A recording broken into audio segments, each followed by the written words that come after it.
What happens when compromise almost destroys everything right before the promise? Israel is camped at Shittim. The promised land is near. The wilderness years are almost over.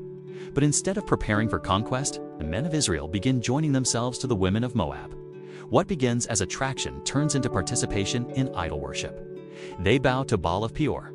Here is the nugget. The name Baal simply means Lord or Master. Israel, who belongs to the Lord, begins calling something else Master. God's anger burns. Plague spreads through the camp. As leaders weep at the entrance of the tabernacle, an Israelite man boldly brings a Midianite woman into his tent in full view of everyone. The line has been crossed. Phinehas, the grandson of Aaron, rises. He takes a spear and enters the tent.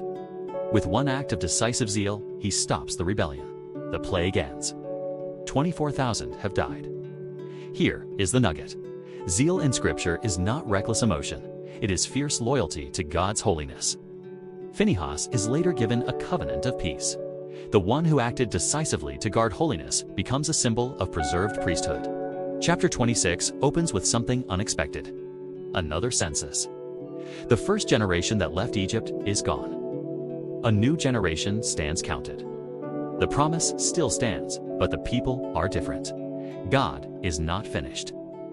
Then, in chapter 27, 5 women step forward, the daughters of Zelophehad. Their father died in the wilderness with no sons.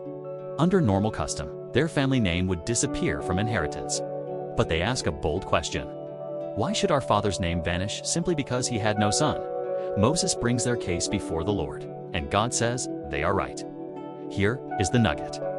In a culture where inheritance flowed through sons, God makes provision for daughters. The law reflects justice and compassion. The coming generation will not just inherit land. They will inherit fairness rooted in God's character. Then God tells Moses something personal. You shall see the land, but you shall not enter it. Joshua is appointed publicly. Hands are laid on him. Leadership transitions before the nation. The wilderness chapter is closing. And here is the gospel connection. At Peor, compromise brought death. But one mediator stood in the gap, and the plague stopped. Later, a new generation was counted and given inheritance. And Joshua, whose name means the Lord saves, was appointed to lead them forward. Jesus stands in the gap greater than Phinehas. He stops a plague far worse than physical death. He leads a new generation into a better inheritance.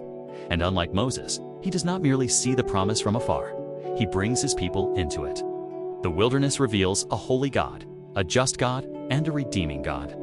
This is Gospel Feed, where the Bible comes to life.